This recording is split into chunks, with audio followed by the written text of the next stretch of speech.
Imagine stepping into a world where death is the main event, where the roar of a bloodthirsty crowd echoes through massive stone arches, and where an empire's power is measured by the brutality it can stage. Welcome to the heart of ancient Rome, the Colosseum, a place where entertainment and horror became one. Even before the sun fully rises, the air is thick with anticipation. The faint light of dawn creeps over the towering structure, but the stains of yesterday's violence still darken the stones. Beneath the seating areas, vendors shout to sell their wares, baskets of olives and watered-down wine waiting for a crowd eager for bloodshed. Beyond the iron gates, handlers force starving predators into position, lions with ribs showing, elephants stomping in rage, and panthers clawing at their cages. From the shadowy tunnels, the sharp clash of swords isn't practice. It's the sound of weapons being tested for the day's deadly work. Above it all, a low murmur grows into a deafening roar as tens of thousands of Romans pour in, hungry for the one thing their empire mastered above all else: death as a spectacle. Today, we're diving deep into the most brutal and inhumane arena events that even the Romans found shocking. From blood-soaked funeral rites to public executions disguised as drama, we'll uncover how an empire built its legacy by turning suffering into cheers. Before we begin, hit that subscribe button so you don't miss our next journey into history's darkest corners. Now, take your seat, the gates are opening, and the show is about to start. The story of Rome's gladiatorial games didn't begin with grand celebrations or imperial splendor. It started in a much quieter, more somber setting, a funeral in the year 264 BC. The sons of Decimus Junius Brutus Sceva wanted to honor their father, not with statues or speeches, but with blood. They armed 3 pairs of slaves and forced them to fight to the death in a livestock market called the Forum Boarium, a place heavy with the stench of waste and smoke. This wasn't entertainment at first. It was a duty, a munus, a debt owed to the dead. The idea wasn't new to Rome. It came from older traditions in places like Campania, where fighters were sacrificed at graves to appease restless spirits. Over time, these sacrifices evolved into organized combat, no longer random killings but duels between chosen men. The Samnites, once fierce enemies of Rome, often held such contests, and the Roman elite quickly adopted the practice. Honoring a man with wealth showed status, but honoring him with a bloody fight showed power. Yet, funerals were just the beginning. By the 3rd century BC, Roman leaders saw that these battles could do more than pay respect to ancestors. They could control the masses. Religious festivals, once sacred events for gods like Jupiter, began to include gladiator fights. The Senate called it piety, but the people knew the truth. State-sponsored violence was meant to keep them loyal. Even the fighters' gear told a story. Early gladiators wore the armor of Rome's defeated enemies, the Samnite with his large shield, the Thracian with his curved sword, the Gaul with a broad blade. Watching them die was like reliving Rome's victories, strike by strike. Death became a political tool. As the bloodshed grew, so did the venues. Temporary wooden stands gave way to permanent amphitheaters, violent temples where huge crowds gathered. These fights no longer belonged to grieving families. They belonged to the state. Every drop of blood sent the same message. Rome ruled over people, armies, and even death itself. No one could have predicted how far this would go. What started as a solemn ritual turned into a public obsession, a duty that became an addiction. Rome had found a new way to govern, controlling not just its people, but the very meaning of life and death. Once unleashed, there was no turning back. The crowd's cheers weren't just for human fighters. Sometimes, they roared for animals brought from the farthest corners of the known world, lions from North Africa, leopards from the Caucasus, crocodiles from the Nile, and even giraffes dragged across deserts. These creatures weren't shown as wonders of nature. They were doomed victims in a cruel show. Romans called these events venations, or hunts, but they weren't about survival or sport. They were about domination, proof that the empire could capture and destroy the wild for fun. Julius Caesar set the tone in 46 BC by displaying a giraffe, the first ever seen in Europe. They called it a camelopard, mixing the words camel and leopard since Rome had no name for it. But the name didn't matter. The animal wasn't admired. It was sent into the arena to be torn apart. The message was clear. If Rome could seize the strangest creatures, it could conquer anything. The slaughter only grew. When the Colosseum opened in 80 AD, Emperor Titus reportedly oversaw the killing of over 9,000 animals in a single event. Researchers have found bones showing signs of starvation, suggesting lions and bears were deliberately weakened to ensure a quick, bloody end. Even elephants, once a terror to Roman armies under Hannibal, were marched into the arena and slaughtered to thunderous applause. The logistics were staggering. Rare animals had to be captured, transported across harsh deserts, and kept alive just long enough to die on cue. Caravans hauled cages through scorching heat, feeding a city that craved fresh violence. Ships carried beasts down the Nile, while handlers risked their lives to deliver these living trophies to Rome. Seeing a panther in the wild was dangerous, but watching one burst from a cage before 50,000 screaming spectators was a raw display of power. Each animal was a symbol of conquest, proof that Rome's reach had no limits. Some emperors turned these hunts into personal showcases. Commodus, one of Rome's most flamboyant rulers, entered the arena dressed as Hercules, personally killing hundreds of animals. He wanted to seem godlike among the beasts, but the truth was clear. This was a fragile ego with a weapon. The hunts were often rigged. Animals were tied down, injured, or starved to guarantee the emperor's victory. The crowd cheered, not out of admiration, but because staying silent during an emperor's hunt could be deadly. A quieter tragedy unfolded beneath the noise. Ancient writers like Pliny, the elder, warned that rare species vanished from their homelands after centuries of Roman slaughter. Lions, leopards, and elephants were pushed toward extinction to feed the empire's hunger for spectacle. The Colosseum wasn't just a place of death. It was an ecological disaster, but for Rome, extinction didn't matter. What mattered was the illusion that nature itself could be caged, starved, and destroyed for amusement. Every animal corpse on the sand reinforced the empire's grip on power. When you picture a gladiator, you might imagine two skilled warriors in a fair fight. The reality was far darker. Rome thrived on unfairness, crafting matches designed for maximum cruelty. They invented bizarre weapons, set absurd rules, and staged fights that were impossible to win. Some victims weren't fighters at all. Prisoners and criminals were thrust into the arena in clownish costumes, given dull wooden swords, and sent to die against trained killers. The crowd laughed as these doomed souls struggled and fell. It was a public execution masked as sport. Even the weapons had personalities. The retiarius fought with a net and trident, facing the secutor, whose sleek helmet was designed to resist the net. Romans fed on this tension. Even when the match was as scripted as a play, the scale grew even more horrifying. Sometimes, a single gladiator faced multiple foes. Other times, entire groups clashed like miniature armies, turning the arena into a swamp of blood, broken shields, and mangled bodies. When ideas ran dry, they pushed further. Female gladiators, or gladiatresses, stepped onto the sand in the 1st century AD. Writers like Juvenal mocked them, but records show they fought real battles, against dwarfs, animals, and each other.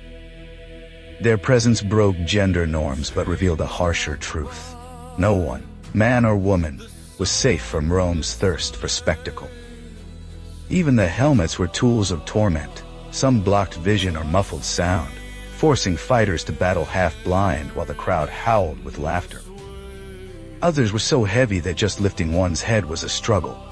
Armor wasn't always for protection. Sometimes it was punishment. Then came the political theater. Gladiators dressed as foreign enemies reenacted Rome's defeated foes, their inevitable loss reminding everyone that the empire always won. Every unfair match, every odd twist, every challenge to norms was carefully planned to keep the crowd stunned, obedient, and begging for more violence. The Colosseum never repeated itself. It always found new ways to shock. By midday, after the morning fights had soaked the sand and the crowd grew restless, the arena shifted from combat to deadly theater. Romans called it damnatio ad bestias, or condemnation to the beasts. For the condemned, it wasn't justice. It was a script they couldn't refuse. Criminals, deserters, rebellious slaves, and prisoners of war became unwilling actors in a slaughter dressed as myth. The punishment often matched the crime. Thieves were torn apart by wolves. Arsonists were burned alive. Traitors were fed to lions. Each act was a moral lesson written in real blood. The scale was staggering. During Emperor Trajan's victory celebration after his Dacian campaigns, thousands of prisoners were killed over 103 days. This wasn't random chaos. It was planned, timed like scenes in a horrifying play. Each death was designed to keep the crowd on edge until the next horror. Animals were the stars of this grim show. Lions were starved until desperate, then unleashed. Bears trapped in pits were goaded into fury. Even prize leopards were set on trembling victims. The uncertainty, whether the beast would kill quickly or toy with its prey, kept the crowd hungry for more. Sometimes, the cruelty was framed as legend. Prisoners were forced to play doomed heroes. Orpheus torn apart by animals. Prometheus chained as birds of prey circled.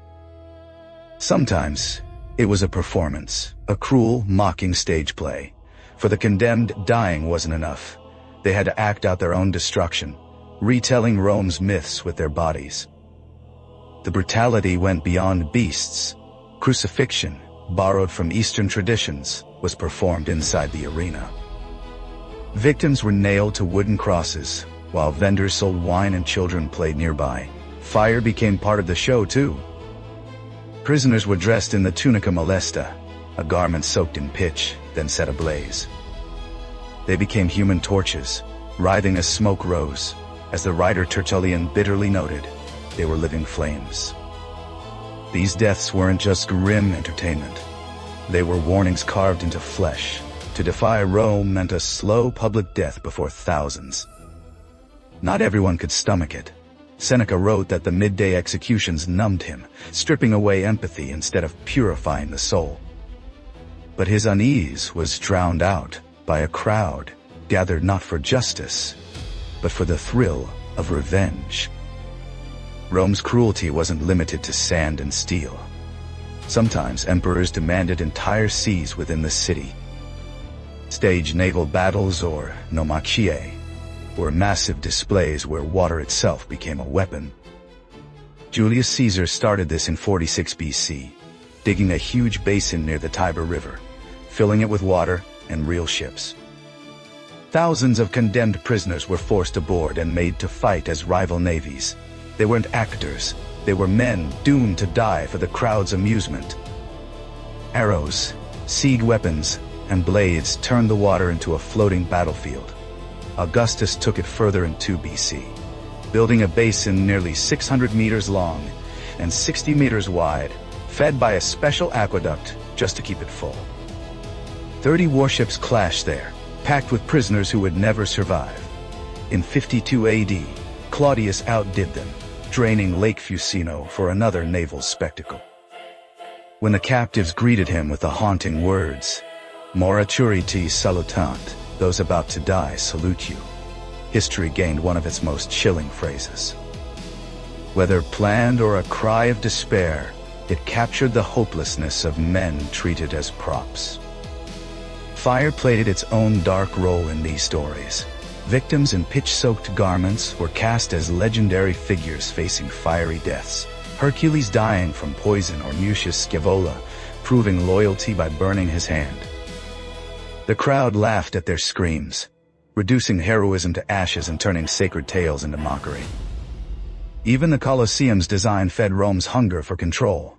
Under Titus and later Domitian, engineers built underground channels to flood the arena for small naval shows, then drain it for regular fights. Brutality became an engineering marvel. Water, fire, bodies. To drown prisoners, to turn humans into burning torches, to twist ancient myths into mass murder. That was dominance. Emperors weren't satisfied ruling people. They posed as masters of nature itself. By the end of the 1st century, executions weren't just punishments. They were carefully crafted scenes dripping with cruel creativity, turning cultural stories into tools of public shame. Take the opening games of the Colosseum in 80 AD. The poet Martial described a performer cast as Orpheus, the musician who charmed animals with his lyre. In the story, beasts were entranced by his music. In the arena, a bear was released mid-performance and ripped the singer apart. Art became a joke. Beauty turned to blood. Another victim played Daedalus, the inventor who escaped with wax wings. Hoisted on a crude contraption meant to mimic flight, he rose briefly before crashing into beasts below. Martial wrote, "The man must have wished for real feathers, a poet's wit hiding a man's pain." Perhaps the most grotesque was the story of Pasiphae, cursed with an unnatural love for a bull. One show staged her infamous act with a mechanical beast, ending in a death that mixed execution, humiliation, and obscenity. A warning against pride became a public disgrace. The message was blunt. Rome owned its myths just as it owned its people. Heroes, villains, kings, and gods could all be reduced to props in a deadly pageant. For the crowd, these were side acts between bigger events. For the victims, they were agonizing ends in costume. For Rome, they were propaganda, showing that the state could even rewrite its own founding tales. In the Colosseum, stories weren't told in books or statues. They were carved into flesh, burned into bone, and cheered until silence fell over the sand. The line between power and obsession blurred until an emperor's whim decided life, death, and how it would happen. Caligula, known for his vicious whims, once ran out of animals mid-show and casually ordered spectators to be grabbed from the stands as replacements. They came to watch violence and became part of it. Nero, obsessed with his own image, used the arena as his personal stage. Prisoners were dressed as tragic characters and killed in ways that mirrored their fictional fates. Nero called it art. Romans whispered it was madness. Then came Commodus, the ultimate imperial showman. Dressed as Hercules, he stormed the Colosseum with a club and bow, slaying countless animals that were weakened beforehand to ensure his praise. He even billed the state treasury for his performances, draining public funds while forcing applause from a terrified crowd. Still not content, he fought gladiators, with every advantage rigged in his favor. Losing was impossible. Cheering was required. Domitian used the arena as a tool of fear, staging midnight hunts lit by torches to keep Rome on edge, unsure when entertainment might turn to terror. Even good emperors weren't immune. Trajan, remembered as fair and capable, marked a military victory with 103 days of games, countless deaths woven into a display of strength. These spectacles fed egos, but at a cost. Both Caligula and Commodus met violent ends, remembered not for leadership, but for dramas written in blood. The arena that lifted them also revealed their insanity. Not all Romans approved. Philosophers, poets, and early Christians offered quieter voices, seeing rot beneath the grandeur. Seneca admitted the midday executions dulled his compassion, warning that cruelty spilled beyond the arena into daily life. Cicero praised bravery but criticized senseless sadism, though he noted the people demanded games as proof of imperial generosity. Governing meant pleasing the mob. For Christians, the amphitheater was both persecution and testimony. Those who refused to abandon their faith were thrown to lions or burned alive, their deaths twisted into public amusement. Tertullian called the games breeding grounds for cruelty, condemning an empire that turned sin into sport. Financially, the games drained vast sums. By the late empire, rulers bankrupted themselves trying to outdo past spectacles. What once showed strength became a desperate act. Culturally, the obsession dulled Rome's discipline.